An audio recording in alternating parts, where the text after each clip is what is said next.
I am Elias.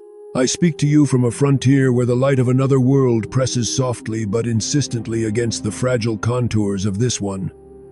Where silence is not emptiness but the breathing of countless unseen beings. Where the familiar landscape of stone and sky and flesh is only the outer skin of a much larger reality.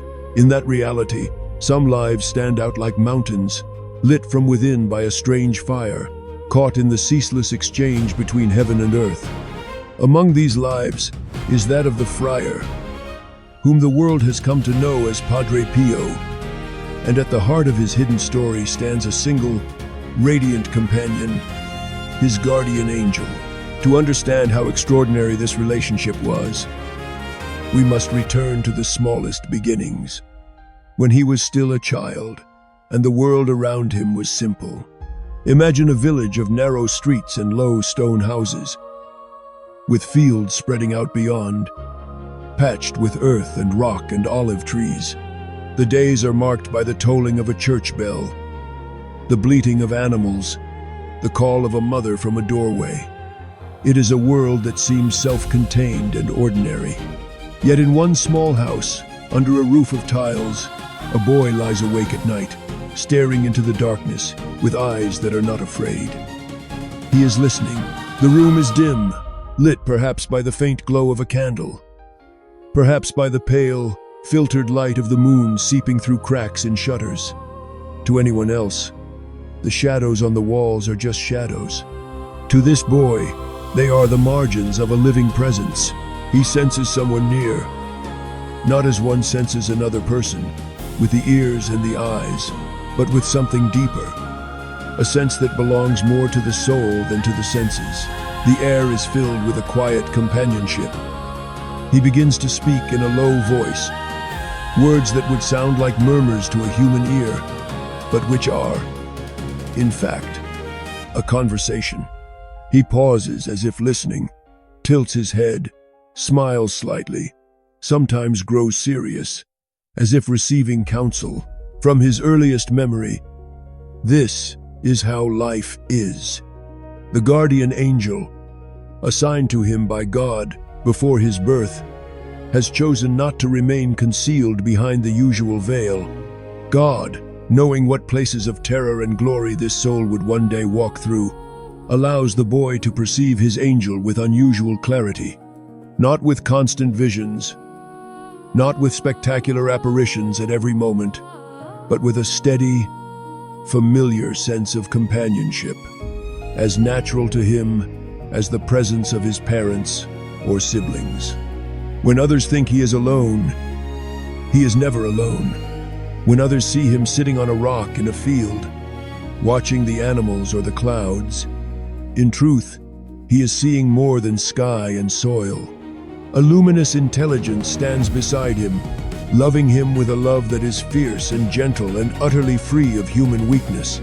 Sometimes, in that little village, fear comes creeping into the night. The boy feels it like a weight pressing down on his chest, a sense that something hostile and cold is near. He does not yet have the words to describe the presence of darkness, but his soul reacts with a kind of instinctive recoil. In those moments, he turns inward and upward, almost as naturally as another child might call out for his mother. The answer is immediate. The presence of his guardian angel gathers around him, warm and strong, and the fear ebbs away. Without being able to explain it, he learns that there is a war around him, that there are beings who hate the light he carries, and that there is one angel who will never abandon him in that war. As he grows, his inner life grows with him. The village roads that lead to the fields also lead to the small parish church, where a crucifix hangs above the altar and where the lamp of the tabernacle burns through the quiet hours. This boy spends more time there than others. While his companions are drawn to games and noise, he is drawn to silence. He kneels before the crucifix and feels something burn inside him, a yearning he cannot name. His guardian angel kneels with him. He does not see the angel's form constantly, but he knows he is not alone. The angel encourages his prayer, deepens his attention, helps him bear the first stirrings of a call that will uproot him from everything familiar. That call draws him into religious life. The day he leaves his family for the novitiate, the village looks different. The roofs and fields and faces have the bittersweet clarity of things seen for the last time in a certain way. There is sorrow in the hearts of those he leaves behind, but also pride and faith. They do not see that as he steps away, he is not stepping away alone. His guardian angel walks beside him, no longer the companion of a child only, but the companion of a young man who is about to enter a more severe and luminous path. When he crosses the threshold of the friary, he exchanges one set of walls for another. The stone corridors of the monastery are colder than his village home. The days are ordered by the bell into times of prayer, work, study, silence.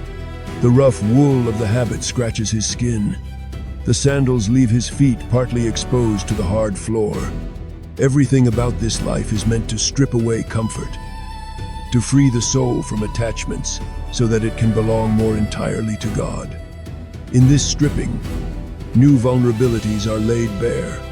The young friar faces loneliness, scruples, doubts about his worthiness, fears that he will not endure. His guardian angel is not distant in this training ground. On the contrary, the relationship intensifies. The angel remains invisible to the eyes of his brothers, but deeply present to him.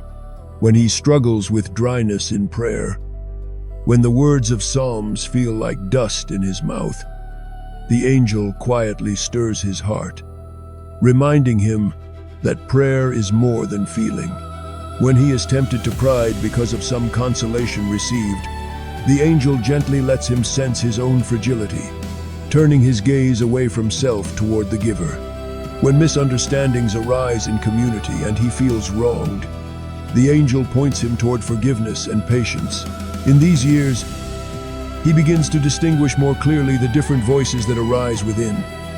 One urges him to trust, to surrender, to love. Another flatters and accuses by turns, promising comfort far from sacrifice, or accusing him harshly when he fails. The angel helps him discern. Never harsh, never violent. The angel's guidance carries a peace even when it convicts. The darker presence, by contrast, brings agitation, confusion, and a false urgency. He learns that he must align his will with the luminous pull, even when the darker suggestions seem easier in the moment. This practice in small matters prepares him for larger confrontations that lie ahead. Ordination deepens everything. As a priest, he becomes a bridge between God and humanity in a new way. The altar becomes the center of his existence. Yet with this vocation comes an increase of hostility from the powers of darkness. The demons, who hate the priesthood because through it grace flows to countless souls, turn their fury upon him. What had been occasional disturbances in his youth become violent assaults. There are nights when the darkness in his cell is so thick, it feels like a living thing. He hears blasphemies hissed into his mind, experiences touches and blows from invisible attackers, feels the weight of hatred pressing upon him. Bodies can be bruised by spirits, and his often is. He emerges from some battles marked by bruises, cuts, and an exhaustion that goes beyond physical tiredness. The brothers who live with him notice that he is sometimes shaken and pale, that his bed has been displaced, that furniture bears marks of violence. They do not know the full extent of what he endures, because much of it is fought in the interior silence, where only his soul, the demons, God, and his guardian angel are present. In these dark nights, the angel's presence is both sword and balm. The angel does not always prevent the attacks. There are reasons, buried in the mysterious economy of grace, why God allows certain souls to undergo fierce trials.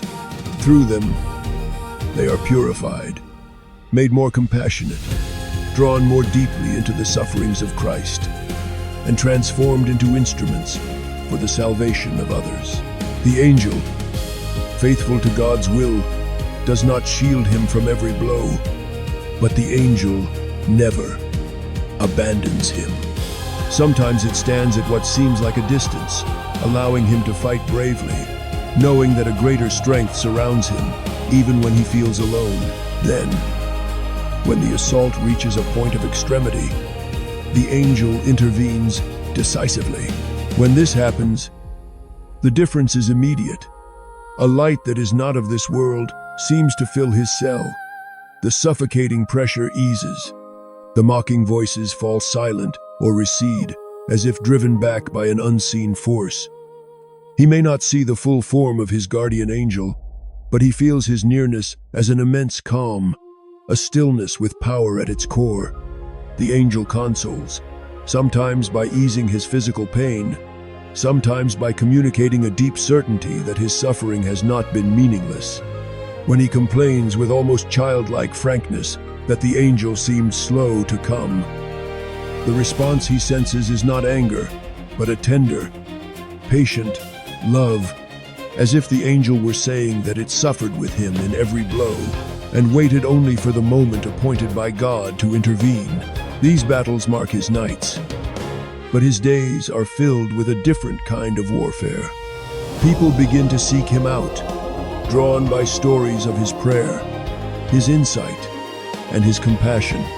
At first they are few. A villager comes for advice. A fellow friar asks for counsel.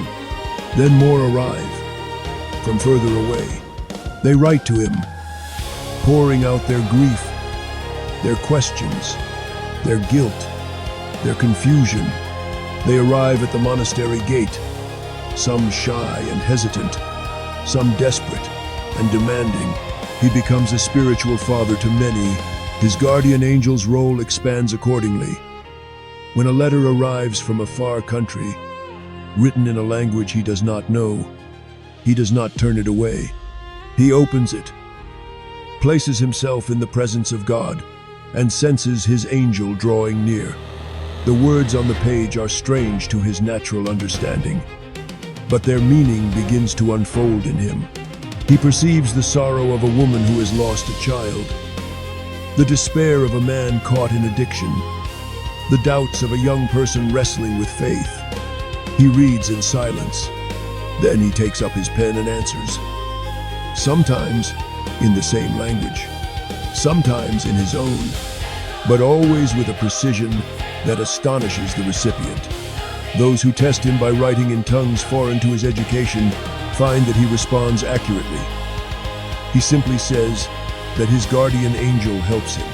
It is not only in reading and writing that the angel assists. Often, without prior human contact, he becomes aware of a distant soul in danger. Perhaps in the middle of the night, a spiritual child in another land cries out silently, begging God for help, and asks in their heart that their guardian angel go to the friar for assistance. Their angel, eager to serve, moves like light across distance and stands before his guardian angel. In the hidden depths where spirits speak without words, the message is communicated. The next thing he knows, in his small cell, he feels a surge of urgency, a weight of sorrow. He rises from his bed, kneels, and begins to pray fervently, offering his pain, his fatigue, his tears for someone whose face he may never see. Later, when that person is able to visit him, they begin to tell their story. They speak of a night when they were on the brink of despair, perhaps contemplating an act that would have destroyed them. They describe how, with no other hope, they entrusted their plight to their guardian angel and asked that it go to him. At that point, before they can finish, he sometimes interrupts gently, completing the scene, recounting the hour when he awoke, the impulse to pray, the peace that followed. In these moments, the invisible network of angels reveals itself. Just for an instant, through the convergence of testimonies, it becomes clear that there is a living traffic between souls, mediated by guardian angels who move freely where we are, bound by time and distance. Such interventions are not rare exceptions. They form a continuous undercurrent beneath his ministry. When he walks through the cloister, he is not just a friar crossing a courtyard. He is a man moving through a crowd of invisible allies. The guardian angels of those who are coming to see him arrive before their charges, scouting the path, preparing the encounter. They stand in the chapel, in the confessional, in the corridors, like quiet sentinels. The air vibrates with their presence, not in any way that disturbs the outward silence, but in a way that fills his soul with awareness. The confessional is where this awareness is most intense. The wooden booth is small, ordinary to the eye. A crucifix hangs nearby. A kneeler supports tired knees. A lamp burns softly. Inside, he sits on a worn seat, his body aching, his mind strained by long hours of listening. One by one they come. The timid, the hardened, the curious, the desperate. They kneel in the darkness and begin to speak. Some stumble, some rush, some hold back the most important things. It is here that the guardian angels of the penitents press closest. They have waited years for this moment. They have watched their charges fall and rise, make promises and break them, suffer and sin, and sometimes lose hope. Now, as the soul finally enters a place of grace, the angel stands by with all the intensity of a friend who has prayed for this day without ceasing. As the person speaks, the angel adds, in that silent language of the Spirit, what is left unsaid. Not every detail, but what matters. The root of a pattern, the fear behind a sin, the wound beneath the anger. The priest hears the human words, but behind them he senses deeper truths rising into his awareness. There are times when he names a sin that has not yet been confessed aloud. The penitent freezes, astonished. How did he know? He knows because his guardian angel and theirs work together for this moment of liberation. He is careful, however, not to invade privacy unnecessarily. The light he receives is ordered toward healing, not toward the satisfaction of curiosity. When he speaks sharply, it is because the angel has made him feel the urgency of the situation, the danger of a soul hesitating at the edge of a precipice. When he speaks gently, it is because the angel has shown him the fragility of a bruised heart that would break under harshness.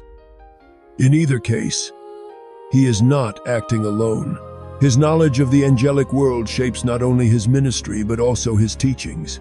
He tells people that their guardian angel is real, personal, attentive. He urges them to speak to their angels, to listen to the small inner nudges toward good, to heed the warnings that come as an unease before making a wrong choice, to thank their angels for protection in times of danger. He insists that the miracle is not that he has an angel, but that all do. The difference is that, in his life, the barrier between the visible and invisible is unusually thin, allowing him to experience what is normally hidden. One of the most mysterious aspects of his relationship with his guardian angel appears in his celebration of the Mass. For him, every Mass is not a repetition, but a participation in one unique sacrifice. At the altar, time folds inward. He stands mystically at the foot of the cross, offering the blood and body of Christ for the salvation of the world. His own body, marked by the wounds in his hands, feet, and side, participates painfully in that offering. When he lifts the host, his pierced hands tremble. Sometimes tears run down his cheeks. Sighed. Prayers rise from his heart that no one can hear. All around him, angels kneel in adoration. Among them, his guardian angel stands nearest, like a pillar of light at his side. It supports him physically and spiritually. When his legs threaten to give way under the weight of the mystery, the angel's strength becomes his, unseen but effective. When distractions or assaults of doubt try to intrude, the angel brushes them aside, encircling his attention with reverent focus. When he pronounces the words of consecration, his voice sometimes almost breaks. In that fragility, the angel's unwavering adoration carries the offering upward with perfect clarity. This vision of the altar, as a place thick with angels, is not limited to his own perception. He teaches that every Mass, in every place, is surrounded by angels, that each priest at the altar is not alone, even if he stands in a nearly empty church. He knows this not by speculation but by experience, because he has seen, in the silence of his heart, his guardian angel kneeling and standing with him through every liturgy, as attentive at a dawn Mass with a few farmers present as at a crowded celebration filled with pilgrims. His relationship with his guardian angel is not only luminous, it is also at times marked by humor and familiarity. There are accounts of him scolding his angel in his own interior language when he felt that the angel had not prevented a particularly painful attack from the demons. He might say that the angel seemed to have stayed too far away, or that he should have intervened sooner. Beneath the complaint lies an intimacy that would be impossible if he did not trust completely. He talks to his angel as one talks to a beloved friend, with freedom, knowing that the angel's love does not depend on receiving constant praise. The angel, for its part, is not offended by such human reactions. It knows his weakness and loves him in it. It understands that, in the aftermath of intense suffering, his emotions are raw. In response to his protest, the angel does not move away. It draws closer, granting him rest, infusing his soul with peace, sometimes even with a lightness that allows him to smile again. This interplay of trust, complaint, consolation reveals a relationship that is not stiff or distant, but living and tender. When physical illness ravages his body, as it does for much of his life, the angel's role becomes even more gentle. He suffers from lung troubles, from pain in his chest, from the constant ache of his wounds. He struggles to breathe at times, to walk, to stand, yet he subjects his body to more strain by hearing confessions for hours, by standing at the altar, by receiving visitors who seek counsel. In this ongoing weariness, he sometimes feels as if he cannot take another step. His guardian angel does not miraculously erase all pain. Instead, it walks every painful step with him.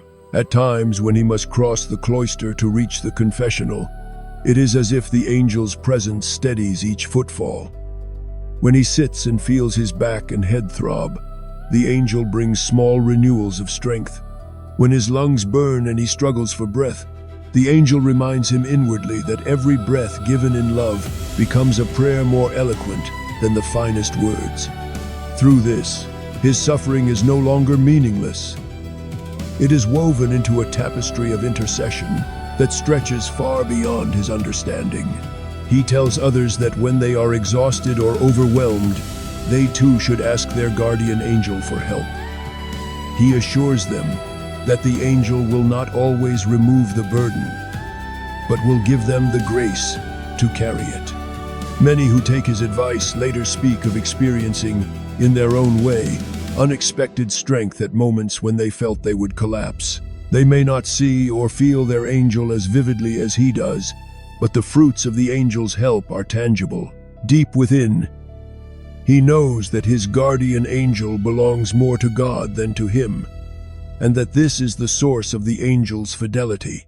The angel's love for him is not a private affection that could change or fail. It is an expression of the eternal love of God, entrusted to a created spirit to be poured out over one human life. This knowledge gives him immense security. He may lose human friends, be misunderstood by superiors, be slandered or praised, but he will never lose this companion. He also knows that in the end, the guardian angel's mission is not to center attention on itself, but to lead the soul to God. The angel is content to remain unnoticed, to stay behind the scenes, as long as the soul moves toward the divine light. In his own life, He allows this leading so completely that his every thought, word, and action begins to bear the imprint of that light. His holiness is not a solitary achievement. It is the result of a constant cooperation between his frail free will and the persistent, delicate guidance of his angel. From this cooperation, a lesson emerges for all who hear his story. If a human heart begins, however clumsily, to acknowledge its guardian angel, to entrust small things and great ones to this friend, to listen for the quiet movements of conscience and intuition that are often the angel's way of speaking, its life will gradually change. The change may not come in the form of visions or miracles. It may come in a deeper peace in chaos, in a clearer sense of right and wrong, in unexpected courage at crucial moments, in experiences of having been protected in situations where harm seemed certain. He urges those who come to him not to neglect this gift. He tells them that their guardian angel is present in the ordinary routines of their days, in kitchens, offices, fields, factories, schools. The angel is present when they rise in the morning, when they travel, when they sit at tables with their families, when they lie awake at night worrying about money or health or children.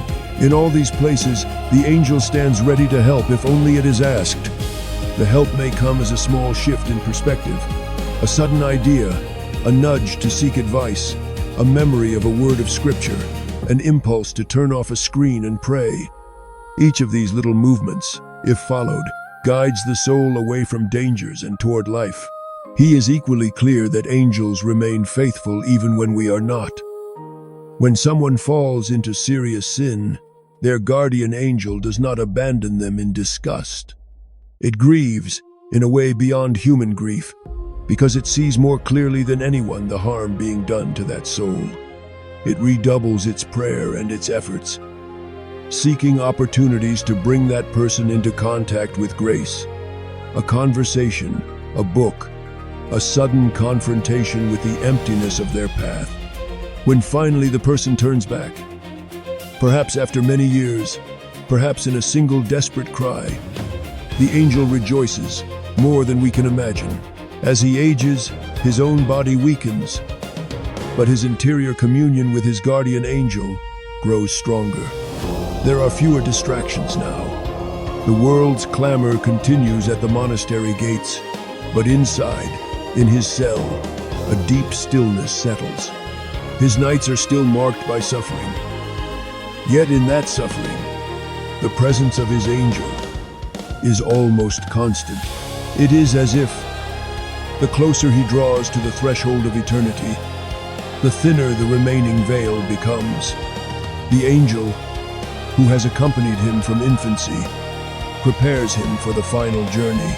In those last years, when he celebrates Mass, it is with the awareness that soon he will see with his eyes what he now sees only in the depths of his soul.